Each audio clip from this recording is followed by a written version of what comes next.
বৌমা, রান্না করা হয়ে গেলে আমাকে খেতে দিয়ে দাও। মা, আমার রান্না করা হয়ে গেছে আর আমি খেয়েও নিয়েছি। খেয়ে নিয়েছো? কই আমাকে দিলে না তো? আমি তো আপনার জন্য রান্না করিনি। বানাওনি কেন? আপনার জন্য কেন বানাবো? আমি পাগল নাকি? আমি নিজেরও বানাবো, আবার আপনারও বানাবো। আমি শুধু আমার জন্য আর অভির জন্য বানিয়েছি, আর আমারটা আমি খেয়েও নিয়েছি। আমার খাবারটা তুমি বানাবে না তো কে বানাবে? আমি কি আপনার টাকা নিয়ে বসে আছি নাকি যে আমি আমারও বানাবো আপনারও বানাবো? পারবো না, শুনুন, জাস্ট পারবো না। আমি আমার আর অভিকটা বানিয়েছি আর খেয়েও নিয়েছি। দাঁড়াও, দেখাচ্ছি মজা। বাবু, এই বাবু, হ্যাঁ মা বলো। এই দেখ, তোর বউ আমার খাবার বানাবে না, আবার বলছে তোমার কি ঠিকা নিয়ে রেখেছে নাকি? ঠিকই তো বলছে ও। বাবু, তুই এটা কি বলছিস? হ্যাঁ মা, ও তো ঠিকই বলেছে, কারণ ওর সাথে আমার বিয়ে হয়েছে এবং ও তো আমারই কাজ করবে না, আমারই তো খেয়াল রাখবে।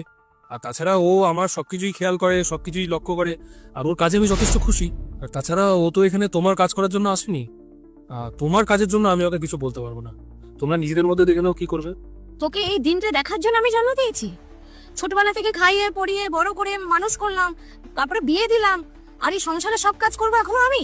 ও আচ্ছা, তার মানে তুমি ছোট থেকে আমাকে মানুষ করেছো, পড়াশোনা করিয়েছো, আমার বিয়ে দিয়েছো, বিয়ে করার পরে আমার বউ আসার পরে আমার বউকে দিয়ে সবকিছু করাবে বলে? হ্যাঁ, সবাই তার জন্যই করে। আচ্ছা, সবাই তার জন্যই করে। তাহলে তুমি সেদিন নিজের মেয়েকে ফোনের মধ্যে এই কথাটা বলছিলে কেন, যে নিজের কাজই নিজে শুধু করবি, অন্যেরটা কি তুই ঠেকা নিয়ে বসে আছিস, নিজের কাজ ছাড়া অন্যের কাজ করবি না? এটা কেন বলছিলে? আরে মা, তুই সারাদিন কত কাজ করিস, সংসার তো নিজে একটু আরাম করতে পারিস, তুই রেস্ট নিতে পারিস। তুই কি সবার ঠিকানাই রেখেছিস? শুধু করবি নিজেরটা, স্বামীরটা, আর কারো কিছু কিছু করতে হবে না। শুধু নিজের জামা কাপড় ধুবি আর তোর বরের জামা কাপড় ধুবি, কাউর তো ধুবি না। আর সবার রান্নাও করবি না, শুধু নিজেরটা করবি আর তোর বরেরটা করবি। তুই শুধু তোদের দুজনের নজর রাখবি, আর কাউর না। আর মা, ও তো এটাই করছে যেটা তুমি তোমার মেয়েকে শিখিয়ে দিয়েছিলে। তো তোমার এখন কেন খারাপ লাগছে? বরঞ্চ তোমার তো আরো খুশি হওয়া উচিত যে তুমি তোমার মেয়েকে যেটা বলেছিলে সেটা তোমার বৌমা আপনার থেকেই শিখে গেছে, আলাদা করে ওকে আর বলতে হয়নি।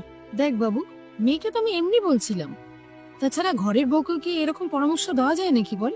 তাহলে মা, তুমি যেটা তোমার নিজের বউকে পরামর্শ দিতে পারবে না, তাহলে তুমি নিজের মেয়েকে কেন দিচ্ছিলে? তুমি আমাকে ছোট থেকে মানুষ করেছো, পড়াশোনা শিখিয়েছো, বিয়ে দিয়েছো। তা আমার জামাইবাবুকেও তো তার বাড়ির লোক পড়িয়েছে, লিখিয়েছে, ছোট থেকে মানুষ করিয়েছে, বিয়ে দিয়েছে।